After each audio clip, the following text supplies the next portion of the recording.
Okay, when you're trying to do your trim, the goal is to cover up these top pieces. And I have a long string here, so what I'm going to do is I'm just going to lay that across the top so that I can catch it in my trim piece. So you're going to start from the inside and go through about the first top 2 layers of your yarn and pull it all the way through until you have a small tail on the end, just about like that. Okay.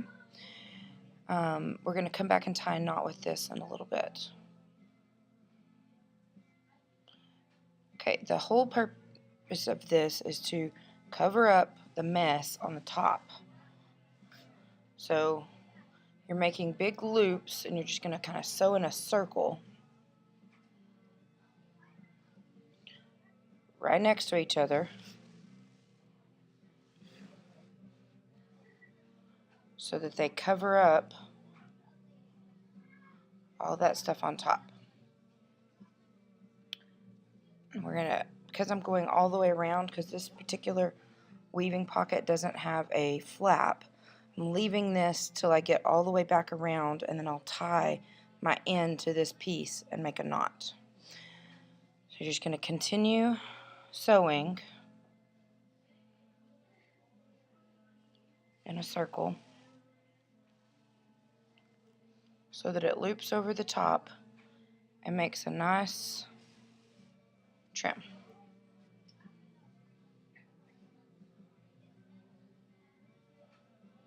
Just like that.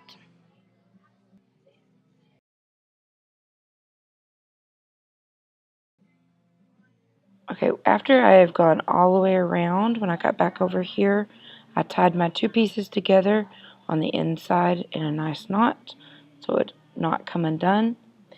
And then now I'm ready to make my loop. This particular weaving pocket doesn't have a flap, so I'm going to put a loop on this side that will go around and go over a button on the opposite side, so it would hold a phone in if it got turned upside down. If you had a flap, your flap would come over and you're going to be sewing it and pull it until you have just a small tail on the inside and hold that so it doesn't get shorter. And then on the outside, you're going to go opposite in about the same spot, and you're going to go from outside in, and you're going to leave a loop of yarn out here. Now, you need to determine how long it needs to be based on where your button is going to be. Mine's going to be over here, so I need it to be fairly long. Now, I'm going to take these 2 pieces. I'm going to trim my longer piece that are on the inside of here. And I'm going to tie a knot, but I do not want my loop to get shorter. So I'm going to hold my loop while I tie my knot so that it doesn't get shorter. It stays the length that it needs to be. Tie a knot on the inside.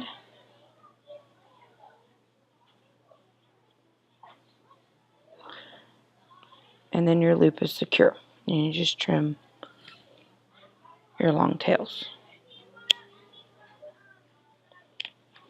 So then I would sew my button on the opposite side of this one, or if you're doing a flap, it would be below your flap. Sew your button so that your loop would go right around it and be secure on the button.